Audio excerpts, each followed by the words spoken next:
Hello and welcome to Mr. E's Watch Reviews. Happy New Year, everybody. Today we're going to do the comparison between the brand new Expeditioner, the Ocean Rovers, and the Silent Service. Just to kind of give you a lay down of what to expect from each one, and what's the differences between them and all that kind of stuff. Before we do all that, I need y'all to do a couple of things.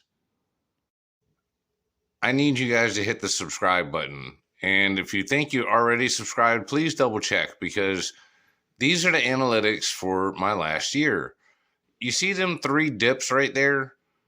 YouTube has took away over 1,300 subscribers from me, and they're only logging about 500 subscribers in their analytics. But basically, you see that dip right there? That was about 75 people. That was like 200 and something. That was like another 280. So basically, YouTube is punishing me for some reason. They're just taking away subscribers. I don't know why. So I need y'all to help me fight back. Subscribe. And, that goes to the 85% of y'all that are subscribed or watch all my stuff, but don't subscribe. And see, they're trying to say that I'm up 103 subscribers from last year. No, I was almost at 4,200 subscribers. But as I changed it back to the last 28 days, you can see them 2 great big dips, and there ain't no video been made or nothing like that for people to get all pissed off over. But look, that's 482 subscribers in the last 28 days. So if y'all could please help me fight back, I'd really appreciate it. Okay, now with all that bitching and complaining out of the way, basically, I also need one more favor from you guys. Our compadre, family friend, Jody Sylvia, one of my members, longtime members and subscribers, his puppy Alex passed away 2 days ago. So I need y'all to send thoughts and prayers and stuff like that. And just to give y'all a little recap, Alex was the puppy that you guys sent all the thoughts and prayers to 2 years ago. With that and a little help of Hamburger and some loving, he had made a recovery and got to live out another 2 years, and they were 2 very spoiled years. Jody took very good care of him. I actually did get to meet Alex in person, so that was very cool, and I'm glad I got to do that. So with all that being said and done, the only other thing, we have the watch giveaway for the 100-year-old pocket watch. All you got to do is become a member. We now have 7 members. So, basically we're giving away the watch at 100 days from the original announcement, which is something like the second week in February, or 100 members. Looks like we'll definitely get to February before we get to 100 members, but right now your odds are very, very good, because if you joined, you would have 1 in 8 odds, basically. So with all that, we're all done.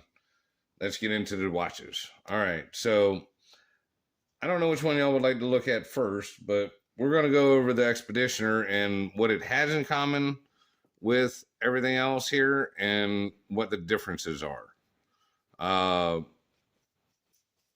Let me go and get this thing off its little pillow and put the pillow away.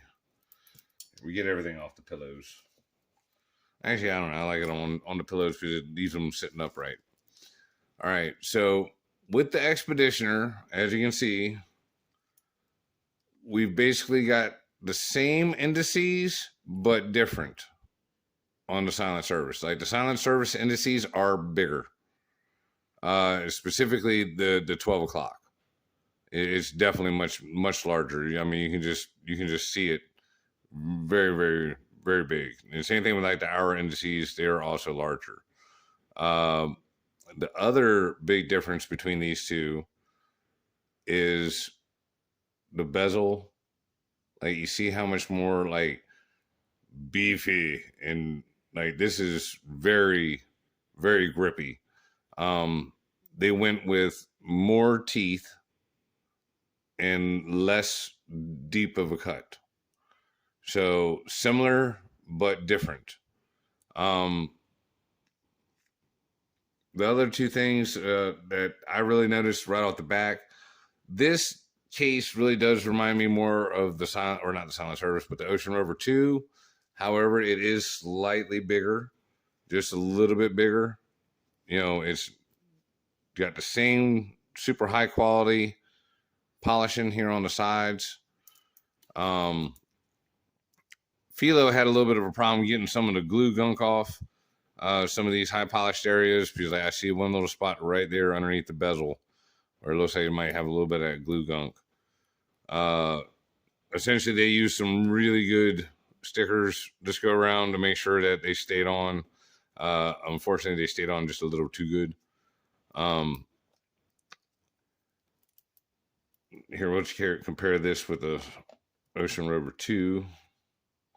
And I know they got the 2.0 now, but like the 2.0, it's not really any difference in the case or anything like that. It's a couple of small differences, and not big enough that I don't want to jump on a 2.5. But I mean, basically, it's on the bottom here where it says assembled in America.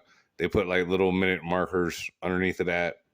So yeah, and I think they made maybe a couple other small improvements, but again, nothing too crazy. But let's compare these two side by side. Yeah, I mean, the Expeditioner, again, just eyeballing it, looks like it's just a tiny bit thinner.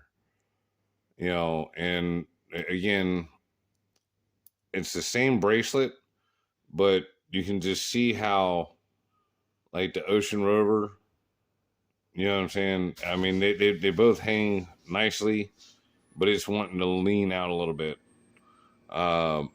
So I think they got a better hinge up here at the top, because like this one moves nice and free, but that one feels a little bit better. And of course, the heater's going to turn on.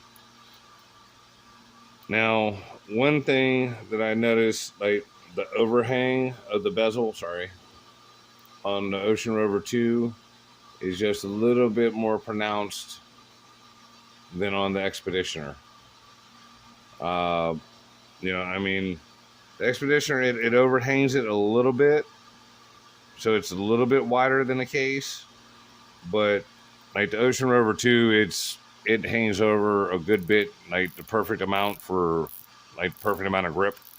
And again, like the Ocean Rover 2,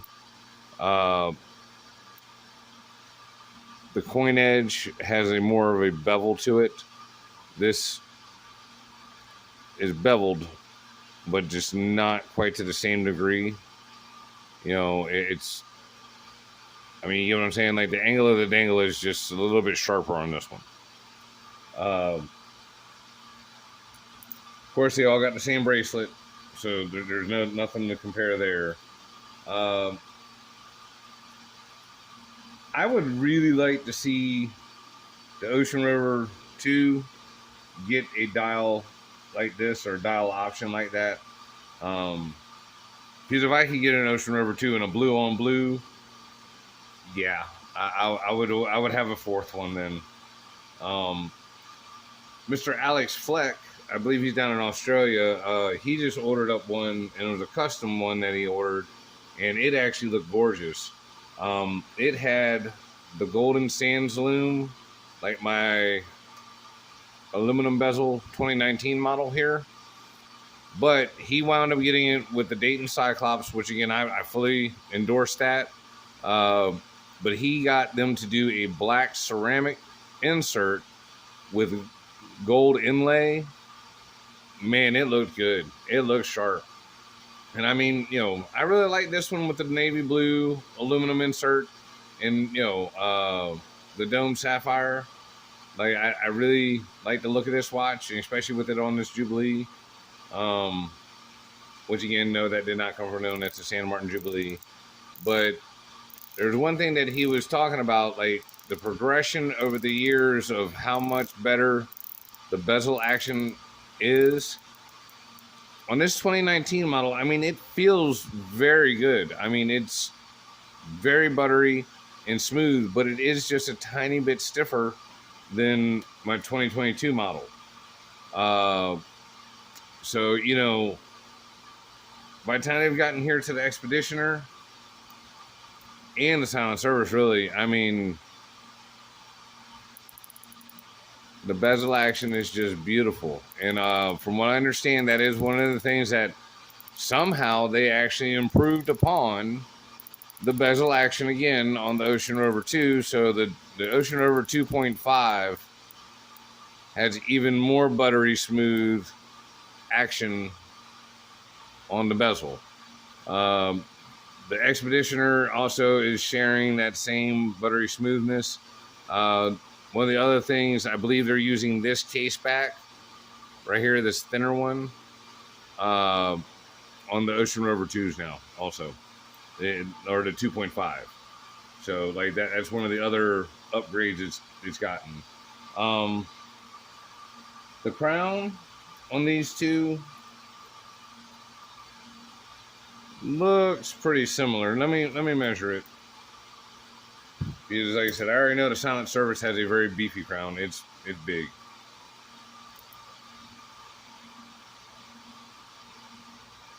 All right, so 6.7 on this crown on the Expeditioner.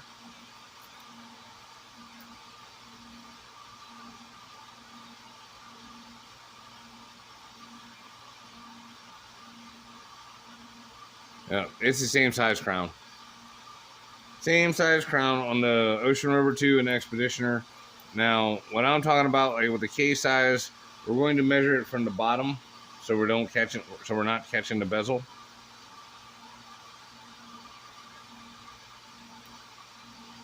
See, this is actually like it's just, you know, it's very similar to the Ocean Rover as in the case specs, because that's 39.4.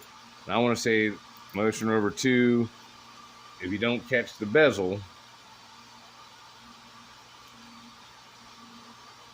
they're going to.